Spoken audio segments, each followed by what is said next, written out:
Hi, this is Andy Braitman again, and this is back to Encaustic Painting 307 college course. We're going to start to work with a little bit of cleanup now, so all of this makes a little bit of sense.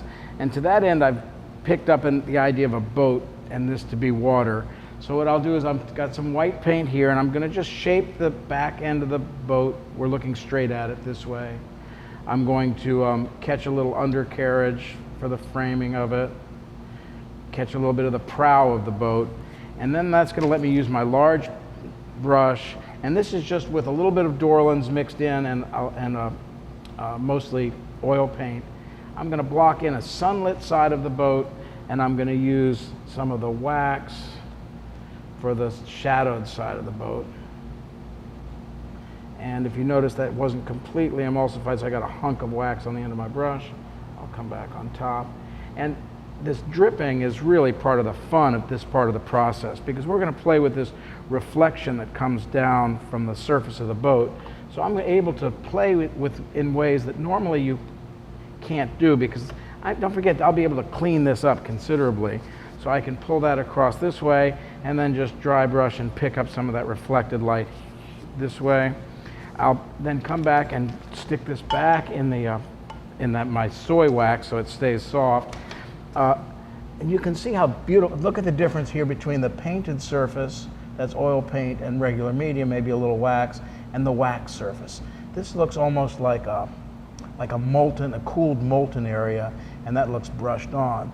So what I'm going to do is I'm going to play with that difference. I'm going to cut out and shape the edge of the boat this way using the wet paint underneath, and I'll pull this to the side. I may use it again. I want to shape this boat so it has a believable contour to it. And this is like sculpture. I'm carving the shape out that I want. I've got the green behind here, so I can pull that background right up to the red. And that's just my Dorlands wax medium with oil paint.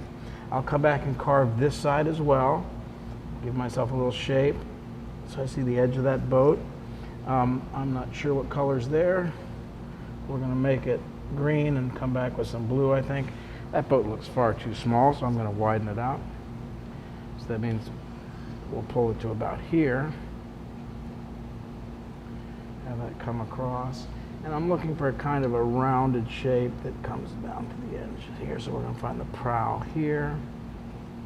And this is one of the advantages of moving this stuff. I just love the way that looks. I hate to ruin that, so I'm going to leave that right where it is.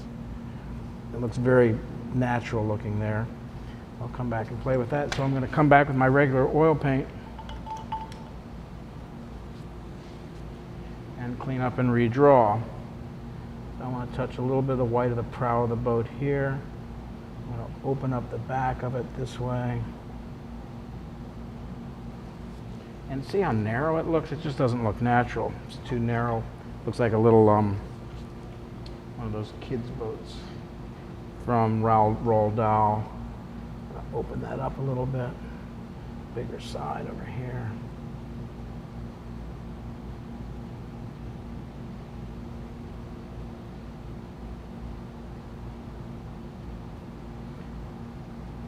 I'm chasing that little bit of orange around because it's going to be a nice bit of the reflection. That looks better. Come back and cut in a reflection with the darkest part that's going to be underneath all that. So I'll come back with just some black.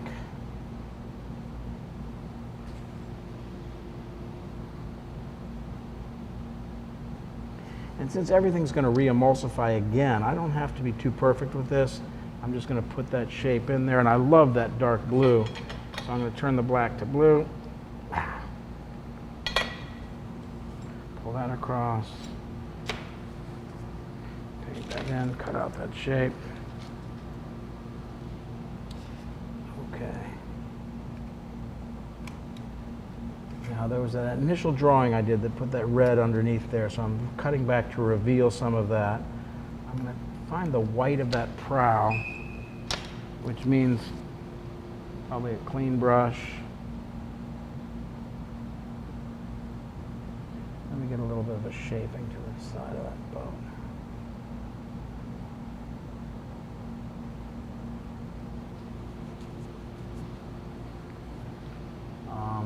Doesn't look very boat-like yet.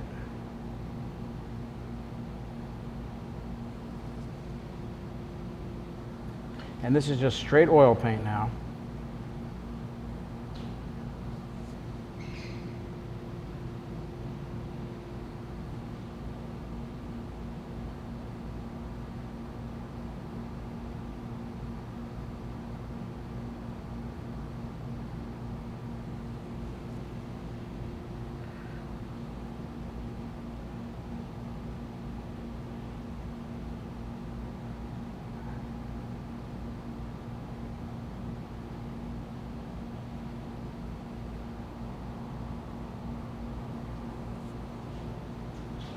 Okay.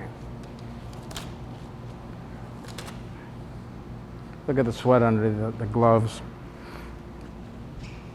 Okay, I'm going to come back now and start to emulsify this just a little bit. Then I'll come back and make the rest of the boat in oil paint, but all of this excitement will be justified. First thing I'm going to do is see about all of this stuff here. That's the, I'm going to carve in the prow of the boat, so I'm going to lift that out. I may have to get it wet first.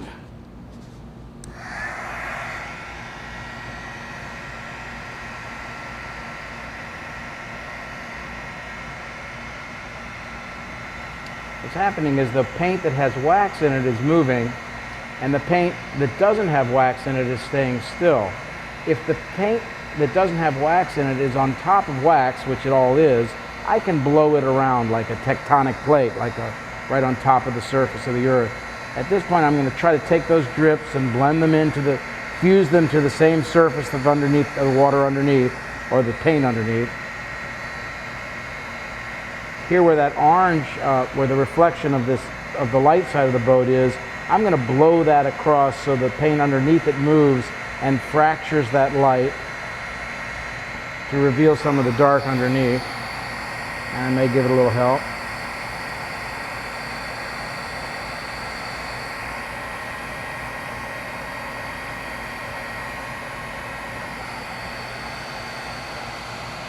Oh, that's beautiful.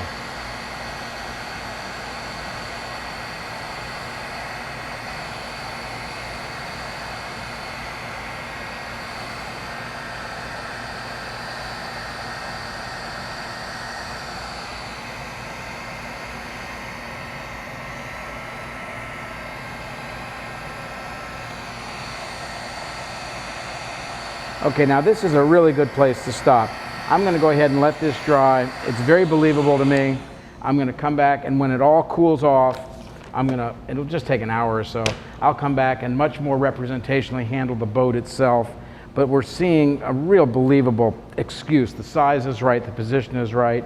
I may have to put a little dark green over here on this side to help support that up, but this is a really nice, exciting painting with enough realism to help it justify it. I'll come back and put in some more realism after we're set up with this, but I want to talk a little bit more about the materials and how we make our encaustics and the next step from here. So let's take a break right now and we'll come back.